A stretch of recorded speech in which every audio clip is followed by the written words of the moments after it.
this session, One DnD, One DnD.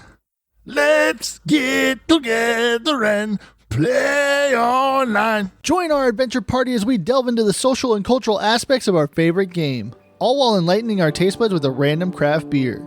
So crack open your favorite bardic inspiration and roll initiative with us of Dice and Brews.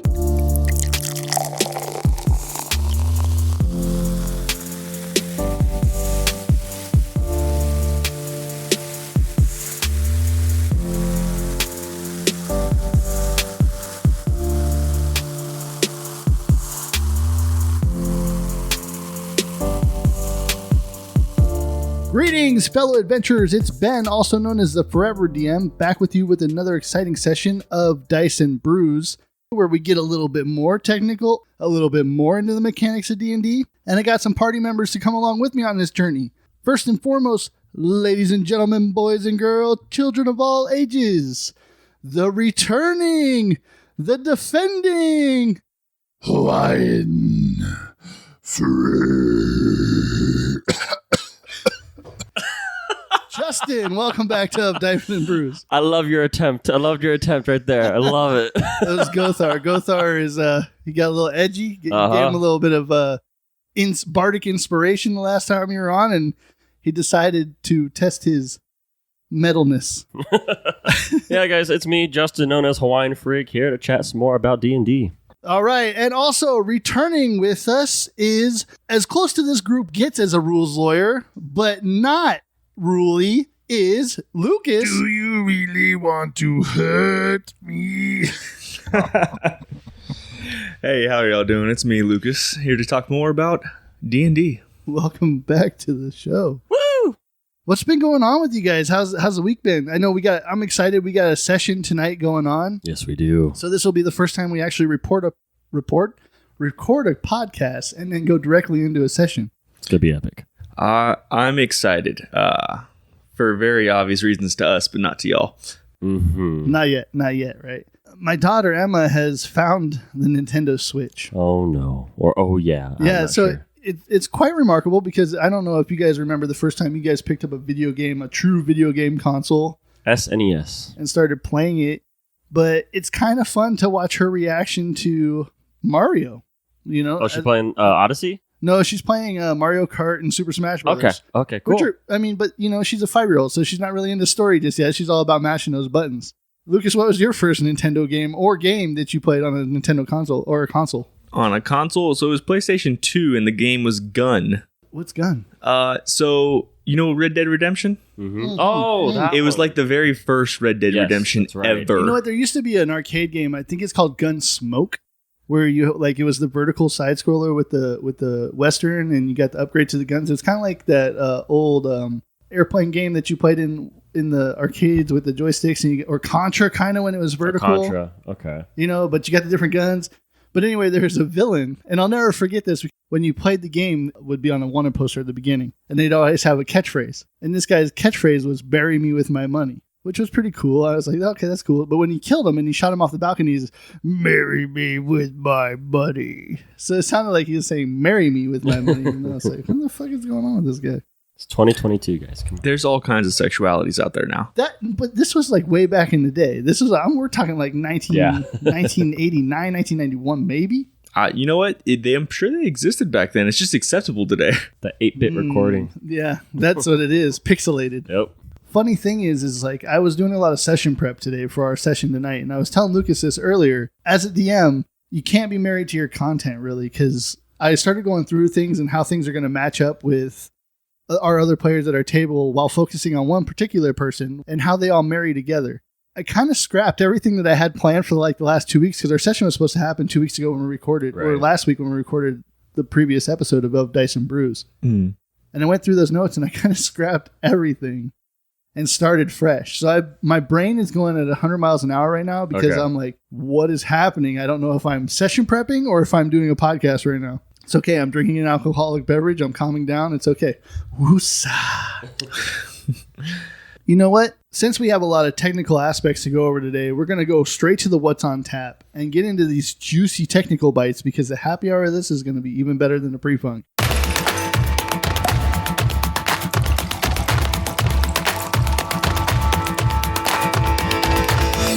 have a pint, take a break, and relax. It's my favorite part of the show. So tell me, boys, what's on tap? All right, adventurers. So tonight, for What's on Tap, Justin, you brought us a special treat. Go ahead and tell us what it is. Yes, I did. I had another drink in mind, but they ran out of it. So for today, by the way, I am not an alcoholic drinker at all. 0 alcohol in my system. We know. Just a reminder for all the listeners. But so this is our first non-alcoholic. This is our first. I need an alcoholic drink. This is the first non-alcoholic beverage above Dice and Brews. Yes, and it is called butter soda. We're going to see how this is because I want to have some fun. Butter soda is bottled by the Rocket Fizz Soda Pop and Candy Shops, LLC. They're out of Camarillo. Is that how you say it, Justin? I'm not sure. California. And you can check them out at www.rocketfizz.com. All right. Oh, it smells like butter and soda put together. It smells absolutely All right, awful. cheers, boys. Cheers. Let's put that in. The first sip of butter soda.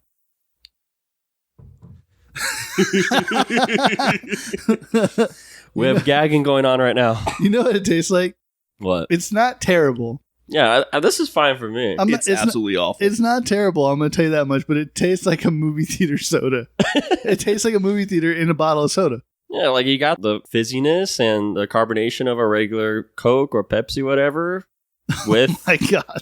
with that sugary butter in it. Not possible to drink that. This is so weird. This is Act 2 popcorn in soda form. The aftertaste right What? Can I get a squirt of butter in my popcorn? I mean, in my soda? there. Now, can you imagine the drink I was going to bring before was the enchilada soda? I would prefer that over this. And it tastes just like an enchilada. It's That's really weird. Now, when you say enchilada, is it like a beef enchilada or just enchilada sauce? enchilada sauce, I believe. This is so weird. No, I don't mind this. Not I don't mind my it either. favorite, but It's weird in the fact that it's not normal, but at the same time, like I keep wanting to drink it to figure out what the hell's going on in my mouth to my taste buds right now. pure sugar, I believe. Pure cane sugar. Pure gagging. Our resident rules lawyer says there's no way you can have butter and soda in the same fucking bottle. Looks like I'm not doing what's on tap next time. So I'm now banned. Justin is now banned. So we're just going to leave Ben to get all the drinks from now on. Yep, pretty much. Well, hold on, that's not how this works. This is a rating system, and we're a party. We come together and we formulate and we collaborate. My taste buds aren't the same as yours. That's why I invited you guys here. So you guys are introducing our taste buds to a new taste. I'm not going to say it's a great taste on either of your parts, but at the same time, it's a new taste. Yeah. We're going to keep going away on the buttered soda, and we're going to get into... They just released the first Unearthed Arcana for the new edition, so-called edition of D&D. They're saying no more editions, but... No more additions. Stop it. But we'll get into that. The only thing I like more than brew is homebrew. The first release of the Unearthed Arcana for the new revision, we'll call it as One DnD, so they're not doing editions anymore. I feel like they did this document a little bit backwards. I kind of want to start with the rule changes that are in the back, as opposed to character creation and backgrounds and stuff like that. Let's start with the spell list. So they have 3 spell lists. They have Arcane, Primordial, and Divine. The look of these spell lists are pretty cool. Like I like how they just limit it to 3 different types of magic. I feel like it's more like you can look at it and find what you need more efficiently this way instead of dividing up into 5 different wizard schools, and then on top of that you have Primordial, and then on top of that you have Divine. 3 prime lists, but I'm also interested to see how they do class spells as well, because the one spell that I think that we all looked for on the Arcane list is not there, and that's Eldritch Blast. Yeah, I was looking for it. I'm a big fan of Warlocks, and it must be a class feature. So do you think, personally, like with them not putting Eldritch Blast on the Arcane list, I know this is done in Unearthed Arcana, I know this is low-level spells, do you think they're going to limit who can have certain spells like Eldritch Blast? To do that, they would have to put... Multiclassing, I'm assuming, is still going to be very much a thing in One DnD. I feel like it's going to be more of a thing with all the customization that you have going on. I feel like they're not going to limit multi-classing as heavily as it is right now. So to get then Eldritch Blast, maybe it's not a level 1 feature for warlocks. Maybe that's a 3 to 5 feature. So once you dive in, the bread and butter soda of warlock is no longer a cantrip. It very well could be, or it still could be a cantrip and it's just unlocked later. That way, it forces people to singular class into warlock instead of do that one level dip that a lot of people do. Yeah, well, I feel like warlock. I don't know about you guys, but I feel like warlock is like the most multi-classed class to dip your toe into. That or fighter. People love the action surge, and people love the hexblade. It's just the two biggest things. And then on top of that, you get on the fighter and on the warlock, you get those abilities right at first level. You don't have to wait so they dip 2 levels for the action surge on the fighter. Okay, you are correct. I'm sorry. So just like, then that's why they dip rogue so you can get the cunning action. Mm-hmm. I don't know. That's interesting. I'll be interested to see what happens with Eldritch Blast and its either continued popularity or diminished popularity moving forward. That's scary. The next thing that I want to dive into is tools. And it looks like that if you're proficient with the tool set now, you get to add your proficiency bonus to the ability check. And then on top of that, if you have proficiency in the tool that you're using, you also get advantage on that check. I love the idea that they're making tools more proficient and more significant in this game, other than just thieves' tools. Yeah, I mean, at least playing, I don't really think too much about the tools when it's there when you make the character creation, but then it's just whatever. It's after. Gone, yeah. And I think tools being a prominent part of your background and what tools you're proficient in also makes it a significant part of your character. I mean, they're really diving into backstories and building characters, and this just seems to fit perfectly. I mean, the only real tools that I remember ever having to use is tinkering tools and thieves' tools. Mm-hmm. Yeah, I think that we're going to see a lot more things come up with tools. I think they're making them a more prominent part of the game, and I like that. I also like the fact that every tool set is the same price. Honestly, that's another thing is they're making gaming sets, instruments, tool sets. Instead of a bunch of random ass prices, they're all one different, or gaming sets are one price, musical instruments are one price, tool sets are one price. They're all one price. It's so much easier for a DM to be like, yeah, you can have that for 15 gold. Yeah, you can have that for 10 gold, as opposed to, let me get into my book and see how much a dice gaming set costs. Right. Just fucking make it one price. The next thing that I want to get into about this PDF is the D20 test. I like the fact that they're using this as a combined term for attack rolls, saving throws, and then ability checks. You don't have to say all 3 of them when you're trying to describe to somebody hey, how does one do this? Well, you got to make an ability saving throw. You can just say it's a D20 test. I don't know. It puts a little mystery out there, right? Because now you have to say, are you adding my strength to it, DM? Am I adding my dex to this DM? Okay, so the way I read the D20 test is you know how in books or in modules they say, roll a D20 to determine blah, blah, blah, all 3 of these things, saving throw, ability check. When you're talking about a certain thing, like an ability check, then a DM can be like, hey, look, I need you to roll this for an ability check for this, strength check or whatever. Mm-hmm. The fact that they're calling D20 test as the umbrella term for all 3 of these is so you can describe, I think, better how to use the D20 or how D&D uses the D20. Easier for other people to comprehend as opposed to a check. It's a test. Mm-hmm. This would be mainly for newcomers then. I'm thinking it's more of a streamlined thing as opposed to a rules change or anything like that. It's just giving it a universal term now. Okay. It's not the most favorite thing in the book. I feel like it's kind of like ribbon feature. It's just, I'm going to say it this way now. Mm-hmm. And for me, I think it's always a little bit better to say, hey, give me a strength saving throw. Or, hey, can you give me an acrobatics check? You know the best thing about that is? What? You're the DM. You're God. Yeah. You are God.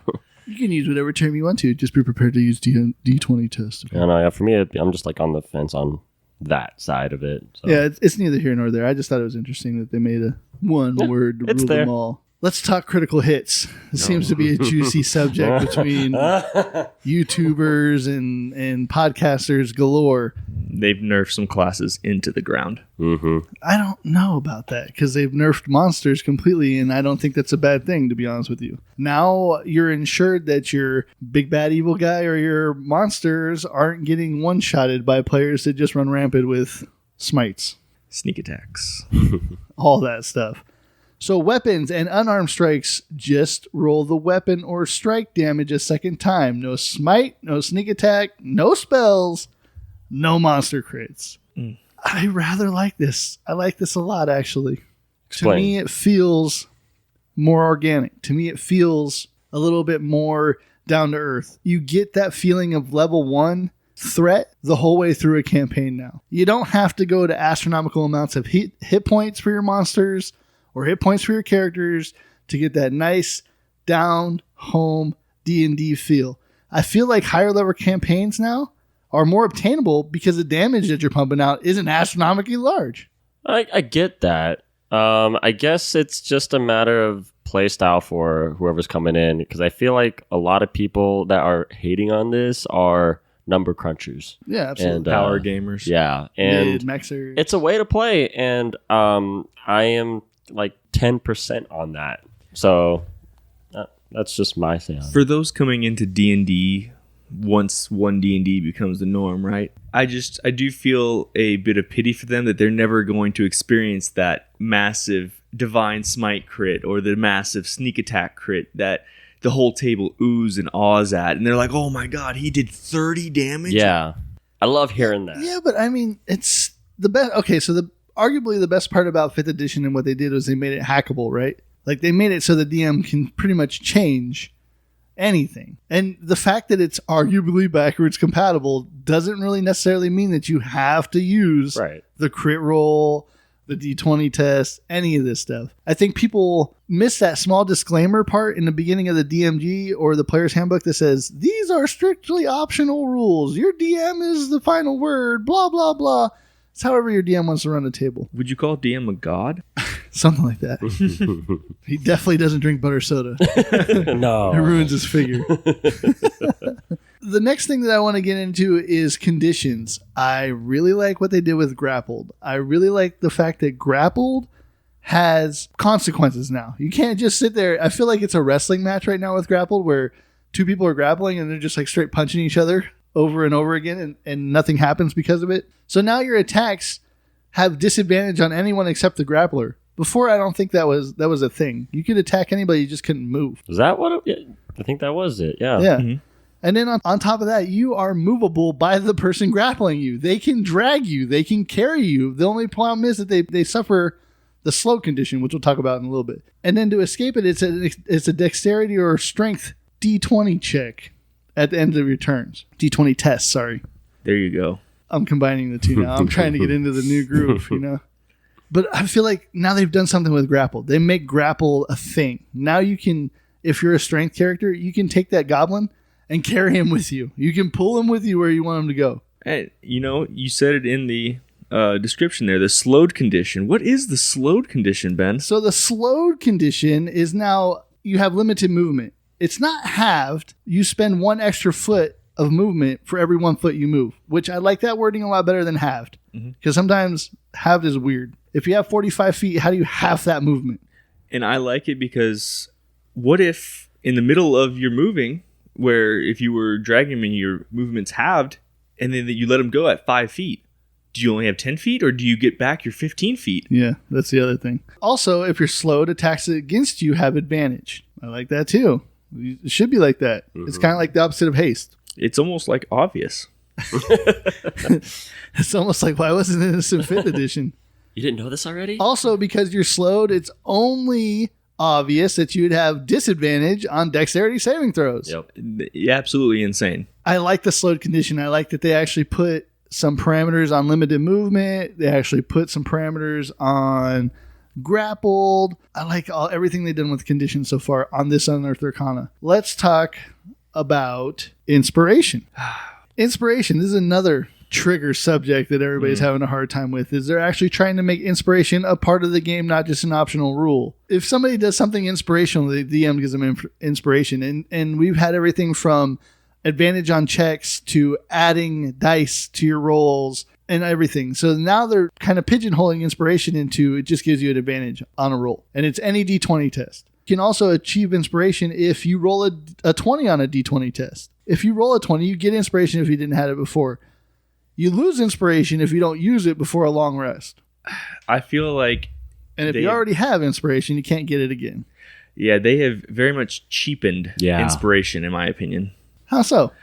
So there are now so many ways to get inspiration. I'm going to take a rogue, for example, right? Who probably does the most checks out of anybody besides maybe your party face. Check for traps, unlocking doors, sneaking around, pickpocketing. And so he's going to get this quantity number of rolls in, these D20 tests. So his chances of hitting a 20 and getting extra inspiration over the rest of the party is so much higher. Okay, but he doesn't have extra inspiration. The thing is that he can give his other party members inspiration if they don't have it too, though.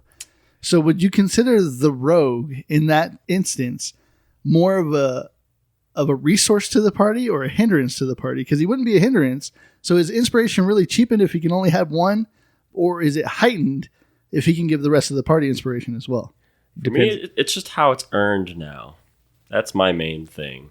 It seems super easy now to get it. We haven't even gotten to that. Humans just get inspiration when they wake up. That's just a whole nother subject. Well, You fucking humans. 2 feet inspiration when you wake up. Let me just wake up and oh my God, I feel am inspired today. Hey, I don't know about you guys, but I wake up and I feel inspired. No, I don't. Never mind.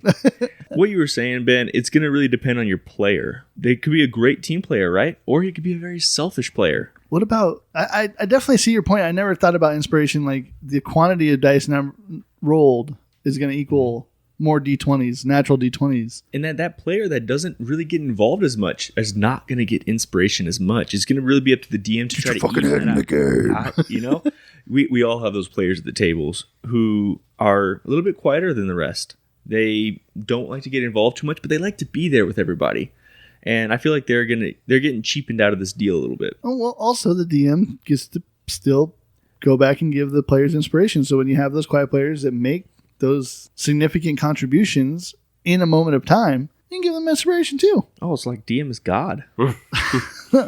going back. So what you're saying is all this stuff is optional. Yes, 100%. absolutely. For all the haters out there, your DM can fix your issues. Just dial 1-800. Fix your fucking game. Don't worry, Wizards of the Coast. We got this. Yeah, I'll handle it. Unarmed strikes. Ooh. I think this is one of the best things that they've fixed, to be honest with you. Your unarmed strike, it's not really that powerful, but now you can do a plethora of things with it. Now you can do damage with it. Now you can grapple somebody with it. Now grapple is not an opposing strength check anymore. If you hit somebody with an unarmed attack, you can be like, I grab them. Or you can shove them. I like that they've done stuff with those things, because before it seemed like at tables it was like, well, I want to grapple them. How do I do that? And it became this thing like, well, I think it's like this, but maybe it's like this, or maybe it's like that, or I want to shove them because it makes sense for the story. Now all you got to do is make an unarmed strike attack, hit, and you get to do whatever it is you wanted to do. Push, grapple, do damage. I like this part of it. Certain things about D&D when it comes to that, making it simplified, definitely helps out, and that's a good example of just roll for unarmed strike and do all your shit. But what does this guy have to say? I think it's great, and I really think that changing it up like this, they might make monks viable in a campaign. We'll see when the class on Unearth Arcana comes out, whether the monk gets an upgrade or not. Mm-hmm. But that's it for the rules stuff. Those are the juicy rules. Is there anything else you guys found juicy about the rules that you want to bring up? Well, I'm sure you'll talk about it later, but one of the new rules in there dealing with dwarves, the tremor sense, I know that you're a big fan of. That is. I like that. I like that they made stone cunning a viable aspect to dwarves as opposed to you just know stone. They knew all it's the a stone. Okay? I know, but at the same time, but now you get to actually be a dwarf. Remember, you're a Lord of the Rings fan. Remember that scene where they put their ears to the ground, they can see or hear the tremors from the army moving ahead of them and how far they were?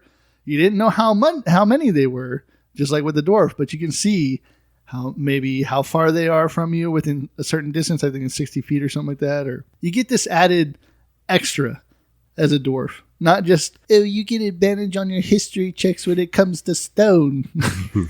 I feel like as a DM, every time I had a dwarf in my party, I had to put one of those instances in there where I have to let him use his stone cutting. Yeah, I think they really did a great job with Tremor Sense because it's not overpowered. It's not as you can read it, it's not a form of sight, but it is a great knowledge check right there. It could be like, hey guys, there's somebody over here. I don't know who they are. I don't know how big they are, but there is somebody on the other side over here. They have to actively use it. Mm-hmm. So it's a storytelling aspect as well. If you forget it's there, then you don't get it. It's not like alert or, well, now the alert's nerfed, but or even like observant. You don't just get it. It's not just automatically a thing. You have to use it. I mean, the player's like, but I'm always using Tremor Sense. I'm going to cast Detect Magic all the time. What player would do that?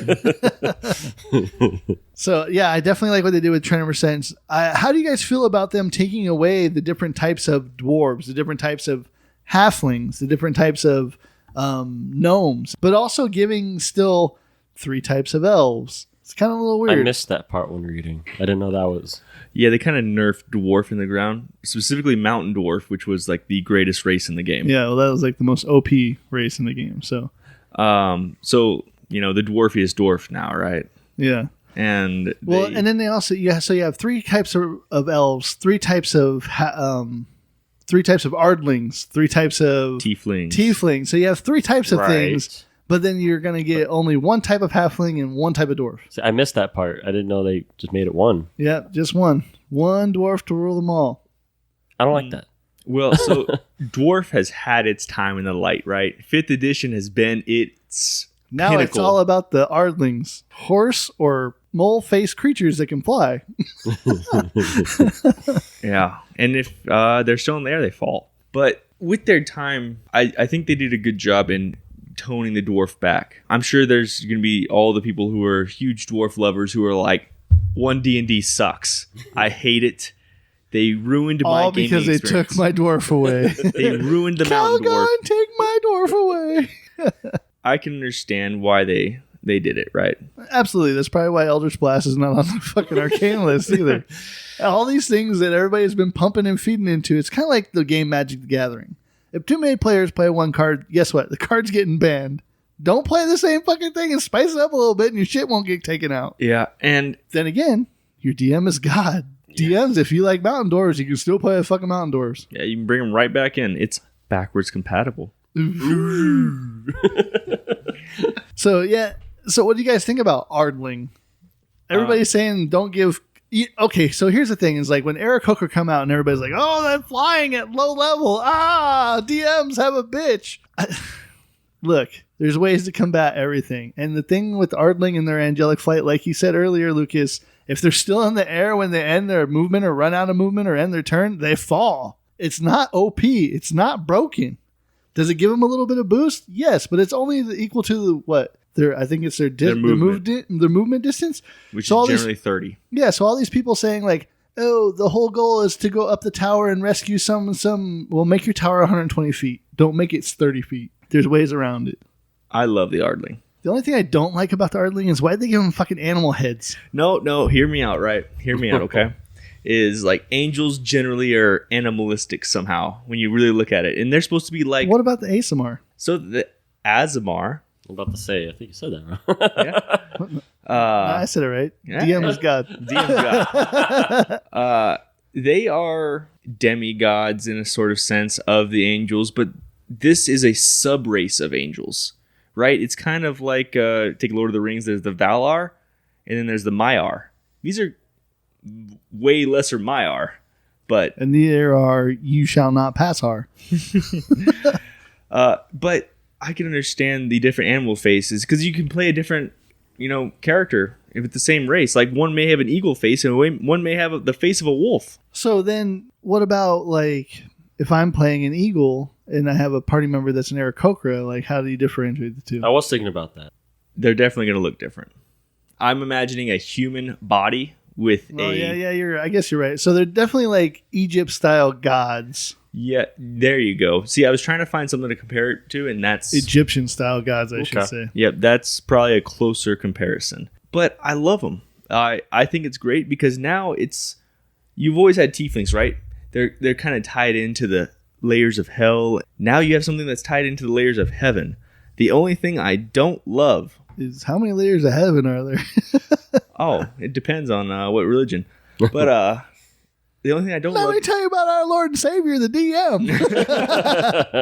the radiant resistance. I think it's unless you're playing a campaign where your big bad guys are using radiant damage, it's really not going to come up that often. No. Yeah, so maybe it will though. Can. I mean, in the right campaign, of course, it could be a god tier, attribute. Or if you're fighting another cleric or paladin. You're right. Why? Okay, here's the thing: is like, so they released the 3 different tieflings in, I want to say it was Mordenkainen's, when they went into detail about the tieflings.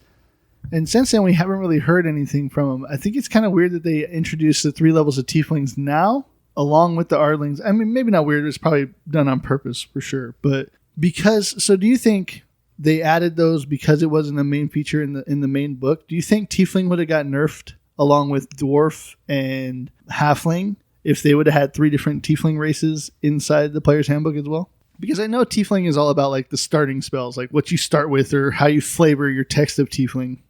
Same thing with Ardling, like your starting spells, how you want to build it and stuff. Yes, they probably would have nerfed it, but I think splitting it up, as they have in this new Unearth Arcana, might be a bad thing for the tiefling. Why? It's going to favor one over the others. Oh, of course, yeah. Oh man, because like there's one that stands out above all the rest. Yeah. So let me look right here. Abyssal, 3rd level spell, Ray of Sickness. Thanks. You're welcome. Yeah. And then for your Chthonic, False Life. Thanks. Sounds like a cantrip to me. Then you have the actual real tiefling. The only tiefling. The Infernal, Hellish Rebuke and Darkness. Thank you very much. And Darkness. The other ones get okay spells, Hold Person, Rave Enfeeblement. But man, that Infernal tiefling, it is going to be hands down probably the most played tiefling. Yeah. Okay, so in the next player's handbook reiteration, do you see them going to the TFS tiefling then? Because everybody's going to play Infernal. Is there a list like that for the Ardlings where one is heavily favored above the other ones, or are they pretty much even? No. It was definitely favored as well. And so this is going to fall into more of your power gamers, right? Mm-hmm. They're going to really break it down, really look at it. And with the Ardling, you have the Exalted, Heavenly, and the Idyllic. And they also come with their own spells, Thaumaturgy, Light, Guidance, Divine Favor, Cure Wounds, Healing Word, and like Lesser Restoration, Zone of Truth, and Animal Messenger. In my opinion, probably the Heavenly is going to be the most played. It's going to be your power gaming healer.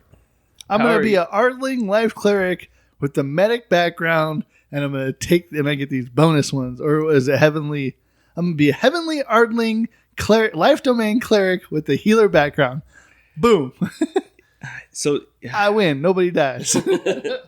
Yeah, I think that is one of the faults in them is these spells. If they really wanted to not have one heavily weighed over the other, they should have just left it up to the players to decide. I think that's where they're missing the mark, and I think that's why I'm talking about these 3 different choices. Is why don't they just give them, listen, here's your elf. Pick one of these spells, or pick one of these sub-race racial feats that you get.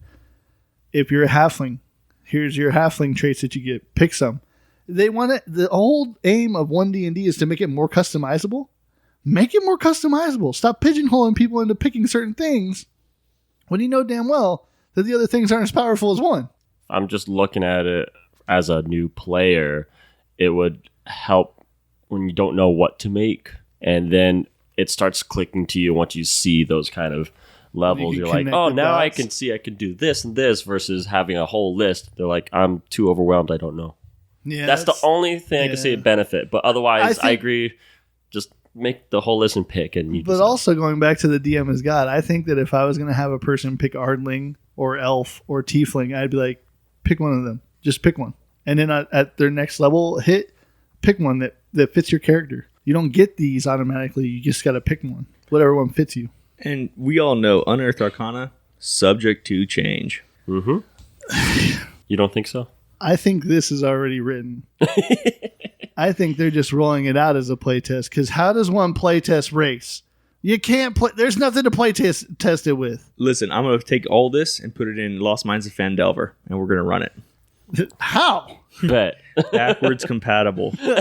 That's fine, but you don't have classes yet. So you don't have the new updated classes yet. So how does picking race?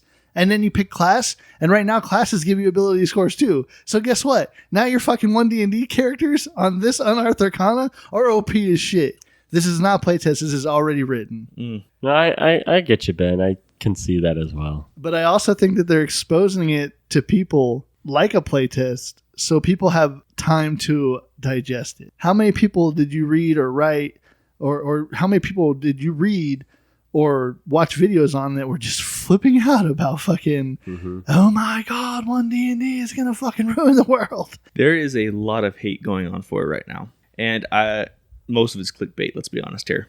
Most of the YouTubers. I mean, it's the hot subject right now. Why do you think I'm doing an episode about it? Of course. But it's still an improvement. Like, you look at this, they listen to their community, right? They better be listening to us right now. And they fixing things. Take a look at your feats. They fixed a lot of the feat issues. I think alert is about 100% better. What do you mean you can't be surprised ever? Well, surprise was never really a part of the game with their initiative system, how it was anyway. So I agree with you, and I do like the fact that now going back into the characters, now that we finished with the races, is they're making backgrounds relevant. How many times when you're creating characters do you worry about class, race, and you're just like, well, I want this skill, so I'm just going to pick this background because it doesn't make any sense, and this is what I get. Now with backgrounds, you first of all, you can create your own, which is amazing. Create your own fucking background all the time. Do that. Also, you can do half races. Create your own half race. You can make them look however you want, but you can have the abilities of one race. Amazing. That's also why I think they should have done that. Instead of giving them 3 elves, 3 half or 3 tieflings, 3 ardlings, make it all customizable. Or if you're going to jump on the customizable train, then jump all the way on. You can't have your foot dangling off. It might get ripped off. But I like backgrounds. I like what they did there. I like that everybody gets a feat. I don't like that humans get 2 feats. That's fucking weird to me. I feel like with backgrounds, they're like, hey, everybody chooses variant human anyway. Let's give everybody 1 feat. And they're like, well, how can we make humans better? Let's just give them 2 feats. That's cool. Give them 2. So just like we were talking about with the dwarf and had its heyday, we all know the human, I'm not talking about variant human, but the human was never played in 5th edition. I play human in real life. I did. I don't want to play a human in the game. Yeah, so I think they are trying to make humans relevant again. Poo. I'm the outlier on that. I love playing human in 5th edition, but that's just me. I think you just found yourself at such a disadvantage as a human. I don't know. For me, it's just how I wanted to play the game. How I just like putting myself into the game. That's why. Like, forget about the stats, the numbers, the abilities you get. I was there for the story. That was my take on it. That's why I'm an outlier on this when it comes to actually like. Yeah, you're the exception, not the rule. Yeah. But I like that. I think that's why I like playing dwarves so much. Not because I like mountain dwarves, just because I like playing dwarves. Because you know what? I'm taller than an average human being, but I like to play the squatty, fucking little thrusty, fucking slow guy. It's just the way I roll with a huge ass beard. It's confirmed. I like that Ben's part. a power gamer. He went mountain dwarf every time. Observant mountain dwarf. Oh. Gloomstalker Ranger. But I will agree with the backgrounds with you. And I'm excited for some of these because they make sense. Guess what? You know how many farmers out there who all of a sudden decided that, guess what? I'm a freaking adventurer now. Great. All of them. Pilgrims. They came across the way and all of a sudden pilgrims are relevant. And I think one of the ones that I really enjoy is Gladiator. You know, it was an option before on like, I think it was actor or I can't remember. I think it was Performer or something like that. or Yeah, something one of like those. that, right? And that was just like one of the options. But now it's its own thing. I do like the fact that these feats that they've given us are first level feats, and some of them are repeatable where you get better advantages as you stack them, and some of them are just level 1 feats. I don't feel, going through this list of feats without getting into great detail on them, that any one of these is busted, broken, going to get chosen one above everything else. The only problem that I saw was if you are a halfling with luck, and these are power gamer things coming out of me, you're a halfling with luck, and then you choose lucky. This also leads into the inspiration thing. How many fucking inspiration points is this guy going to be able to hand to the rest of his party?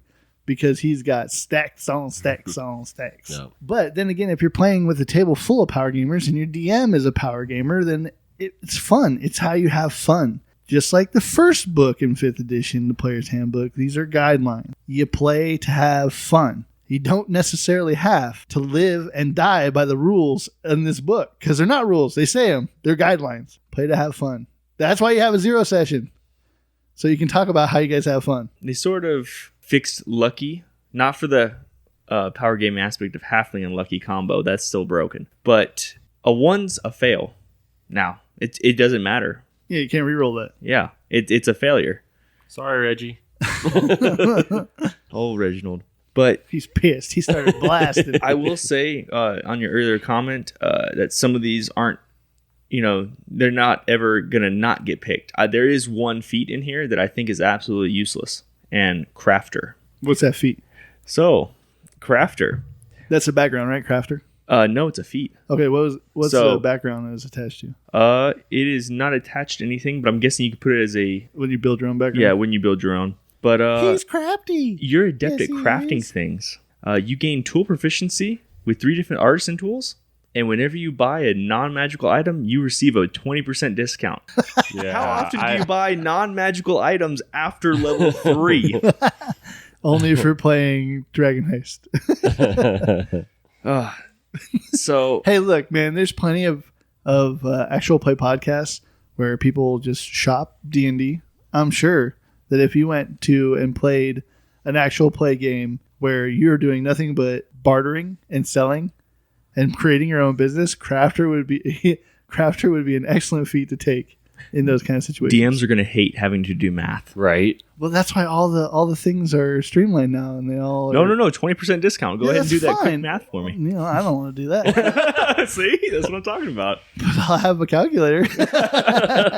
All right. So that's the crunchy. That was so crunchy. That's more crunch. That's more crunchy than Dice and Brews has ever got. Yeah, exactly. Thank you. In our happy hour topic, now that we spent 40 minutes talking about the crunch of One DnD, we're going to get into what we think that D&D should change, or what we would like to see in the new revised One DnD. Come on, get happy hour. All right, the happy hour of this episode is going to be a little bit shorter just because we spent so much time on the crunch. But it's also going to be about what we want to see as a group in the next revision of One DnD. And I'm going to start it off. And traditional initiative rules to me are kind of lackluster. They're kind of not so cinematic. I want to see them create an initiative system where it creates more cinematic moments. And when you get into those higher level campaigns, you're not spending obscene amounts of time per player, per turn, where one round that's supposed to be 6 seconds is lasting 45 minutes. We do initiative at our table differently because of Ben, and it works. Ben, how does your initiative work? Well, the initiative system that I use is, for lack of a better term, top guys and bottom guys. Power bottoms. Power bottoms. But the reason I use this initiative is because it allows metagaming happens at a table and strategy happens at a table. I don't want to take away from my players the ability to strategize or collaborate attacks or positioning against monsters, because that stuff would happen in real life. So I think it should happen at the D&D table. It creates a moment where you also have the opportunity, because we roll every round initiative. So you have the opportunity to maybe get 2 attacks in a row. Monsters always go in the middle for us, unless they roll a natural 20 and then they get the upper hand and they go first. So I have all my monsters in one initiative in the middle. They go between the top guys and the bottom guys. everybody who rolls an 11 or above goes in the top group, 10 or below in the bottom group. It creates this atmosphere where everybody goes at once. And since we have seven people at our table, it kind of can be chaotic, but at the same time, you guys police yourselves. Mm-hmm. I don't have to do it so much. You guys just have to tell me what you're doing. Yep. But it also creates this sense of urgency that if you have 2 or 3 top guys going at the same time, the last person to go is like, oh, I need to do something. I need to do something because everybody else did something. Mm-hmm. And it creates a more cinematic, more organic feel to combat. And your tactical guys, for myself with my spells, I generally like to go last in that little group of tactics right there because I can cast the spell to save my barbarian or not save him. I kind of kill him. Yeah. Or, cast the spell to stop the bad guy from running away. When I first started my whole DMing aspect, I was a very player versus DM oriented. I was very anti-player because I was protecting my combats and my bad guys. Now that I have some more experience with this and I'm a little bit more loose and I want to tell a good story and I want everybody to have a good time and be part of an epic adventure, I feel that it's my job to set you guys up for heroic moments so you guys can knock the pins down. It's almost like putting the bumpers up on the alley of the bowling lanes. So even if you don't clear those, if you don't hit those bumpers that I set up for you, you guys are still straight aiming for the pins at the end of the lane. Mm-hmm. You guys create your own heroic moments, even if I set you up for certain ones. This initiative system also allows you to have a bigger group of people at one table without taking, unless it's supposed to. I mean, the combat that we had last time was supposed to take that long. It was supposed to feel epic. Even if you're fighting a handful of goblins, it shouldn't take 3 hours to down a fucking horde of goblins if you're high levels. I don't know. I want to see a better combat system. Not a better combat system, a better initiative system for combat. And I feel like our initiative system kind of still allows like your Gloomstalkers and your people that need the high initiative counts, their initiative is still in favor. It's still part of them. It's still a skill that they can use, but it also doesn't allow combats to bog down or take a significant amount of times.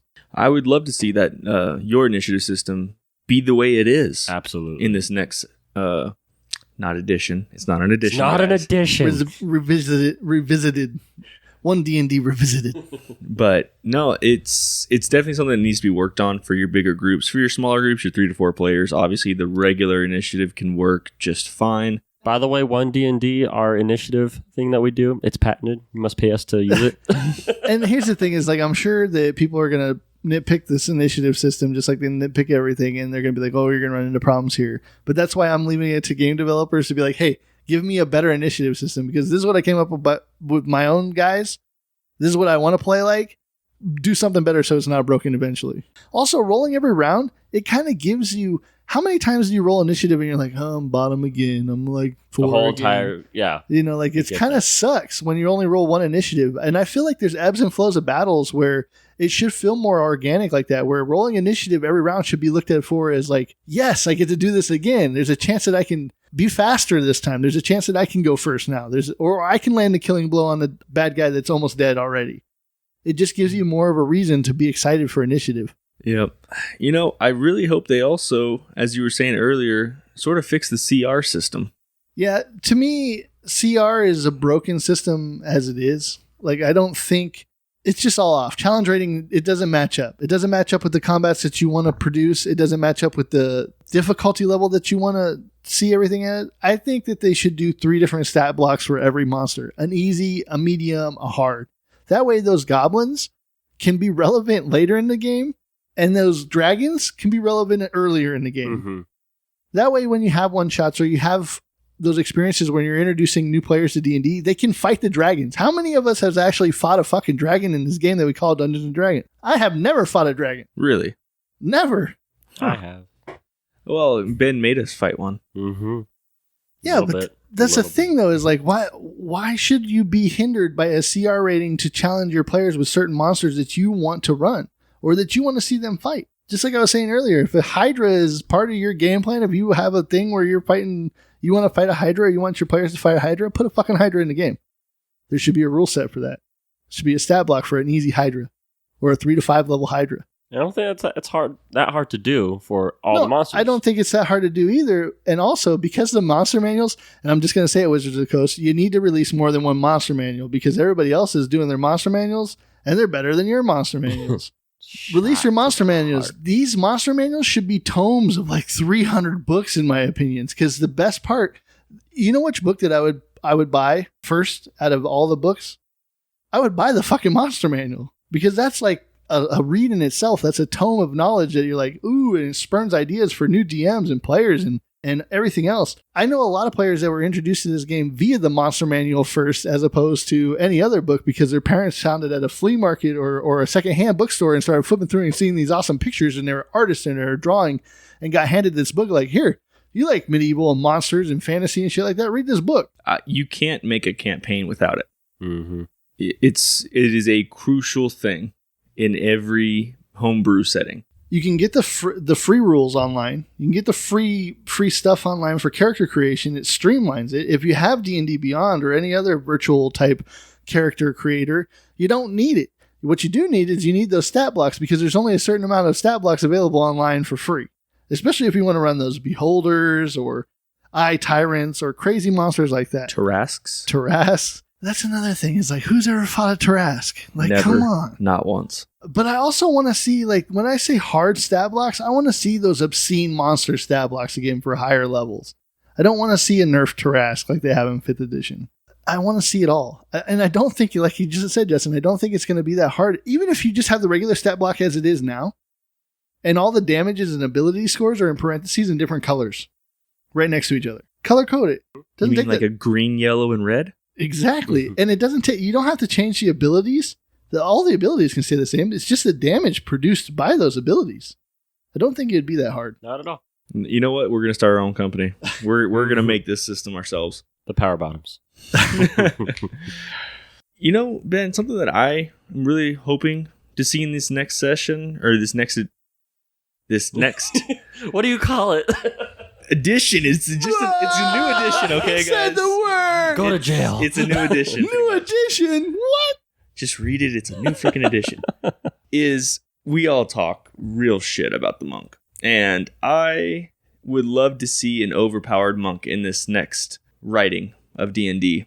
I want to see the monk do a D12 of unarmed damage. I want him to be able to not have to use key points for everything he does. Or give him more key points.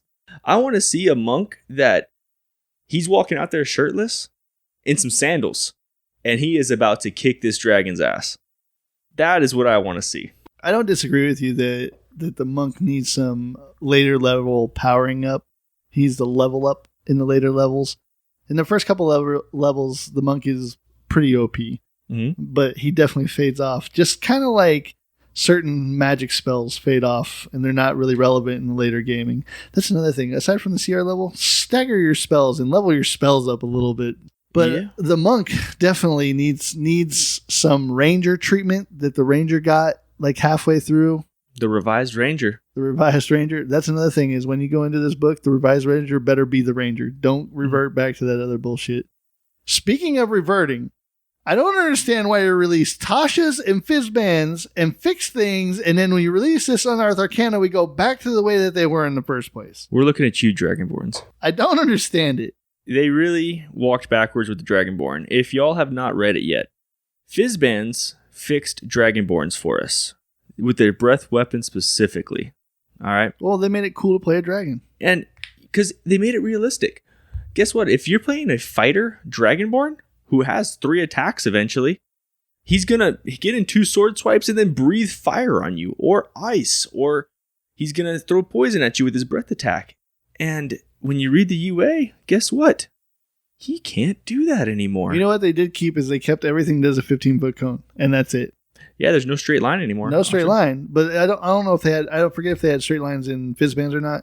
I think they did. Everything was a 15-foot cone too, but they just made it as a part of your attack action, or if you have multiple attacks, you can do the breath weapon as well. You fix stuff in Tasha's. You want to talk about customization and stuff like. Why don't we just take all this ability score modifier towards backgrounds and stuff like that, and just say, hey, look, you get a +2, you get a +1 to every ability score. Now pick your race. That doesn't affect anything. Maybe a couple starting languages, some racial features like your stone cunning that we were talking about, or your tremor sense. And then you pick your background. Your background is tied to your skill proficiencies and your feats. I don't think it should be that dependent on ability scores. I think you should just get a +2/+1 and move on with it from there. And I really think that's how a lot of tables are going to rule it. Because It just makes the most sense. You look at the farmer. There's so many different kinds of farmers out there, right? And you look at it, it's a +2 to con and +1 to wisdom. There's farmers that are just strong as hell. They're plowing their fields every day. MOON. That spells Constitution.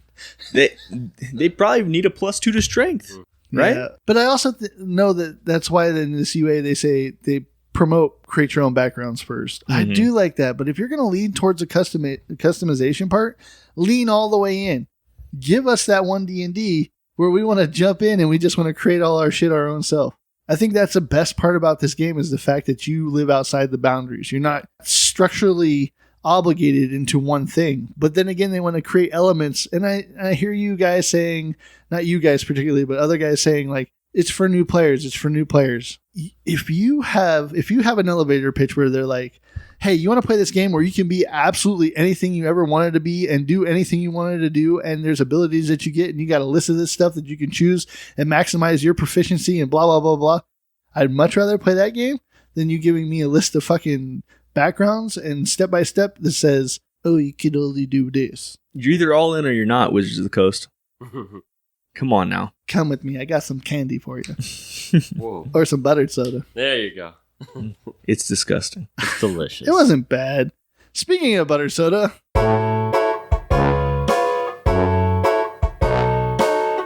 Alright, you trolls, it's last call!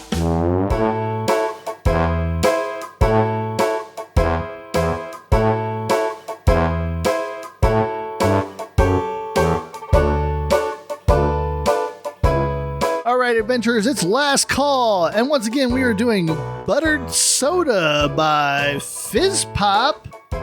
Rocket Fizz. Rocket Fizz, not Fizz Pop. Rocket Fizz, soda pop and candy shops.